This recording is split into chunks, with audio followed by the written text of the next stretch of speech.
Alright, so we have the main event for Bellator 258. It's Juan Archuleta versus Sergio Pettis. Sergio Pettis left UFC. He's had a good start in Bellator. He's 2-0. He trains at Rufus Sport, which I don't think is the greatest gym. There's just a lot of fighters there that love taking losses, like, Tyron Woodley, Ben Askren, Paul Felder loses a lot as well. Gerald Meerschaert loses a lot. I just don't think... Oh, Anthony Pettis loses a lot. I just don't think the morale at that gym would be the best. Just because, yeah, a lot of the top fighters aren't doing too well at the moment. But yeah, Archuleta, he's definitely the bigger guy. Like, these Tapology measurements, I don't think they're correct. When you see them standing next to each other, Archuleta's a much bigger guy. Pettis probably is a 125er. I really didn't like the move to 135, especially when he fought Rob Font. I thought that was a terrible matchup for him. And yeah, it proved to be. So yeah, for Archuleta, he does have some power, but the last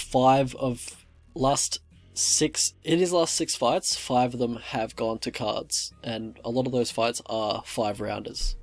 And I believe this one as well. Yeah. Alright, so for the striking for these two. So for Pettis, he's very technical. He's much more fundamental than Archuleta. He's more traditional with his movement, with his combinations. He's coming from that Taekwondo background. He looks to be very technical. And Archuleta, he looks to be quite unorthodox and just use a lot of footwork to disguise his strike and entries, blitz in from awkward combinations. He's quite an awkward opponent to face, and I think Pettis won't enjoy the type of fight that Archuleta brings towards him.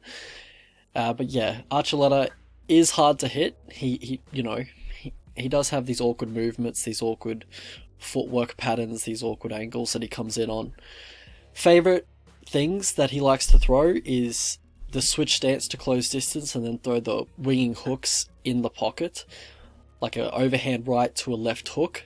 I think TJ Dillashaw had a bit of influence in his stand-up style, because I do see a bit of TJ Dillashaw in his stand-up. For Sergio Pettis, he looks to kind of snipe a little bit more. He looks to go for the counter too.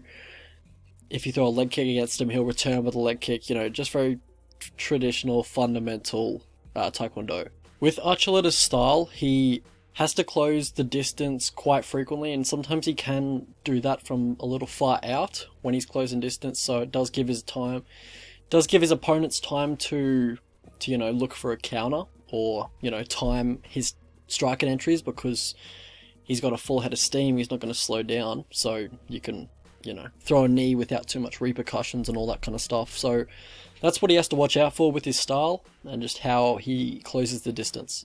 In the grappling department, Archuleta will go for he'll get the body lock and then look for a mat return from there. He's pretty strong with the body lock, but both these guys probably prefer it to be on the feet, honestly. For how these guys win fights, so both these guys have good cardio. Probably say I'll give Archuleta the advantage in cardio. I think he has really good cardio.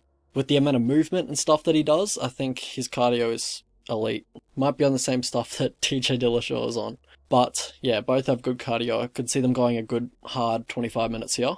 And Archuleta does have, notable power. If he does hit you clean, he will put you out. Can't say the same for Pettis, but I'd say Pettis is more technical. So how these guys lose fights? So for Pettis, it's just the physicality of 135-pound opponents. He has trouble finding the range as well. He's quite disadvantaged in the reach department and the height department against bantamweights, in my opinion. And also, his takedown defense isn't the best. He can be taken down quite easily. For Archuleta, he can be controlled on the mat as well. He can be taken down, and I'd say he has better takedown defense than Pettis. But, if you do get him down, you can control him on the mat. Mostly it is by elite grapplers like Pitbull or Patchy Mix. But, yeah, when it's just your average Joe grappler who's got average wrestling and all that kind of stuff, he's able to deal with that pretty easily. Path to victory for these two. So for Archuleta, look to get it onto the mat. I think you have a big advantage on the mat. Look to get some top control and then look for ground and pound once you do get him on the floor. For Pettis, look for a straight knee or a flying knee as he's closing the distance. I think that's on for against Archuleta, and look for the counter too as well as he's closing distance. But also, look to because when he's closing distance, he's just pretty much got a full head of steam. Look to side tackle him or something like that.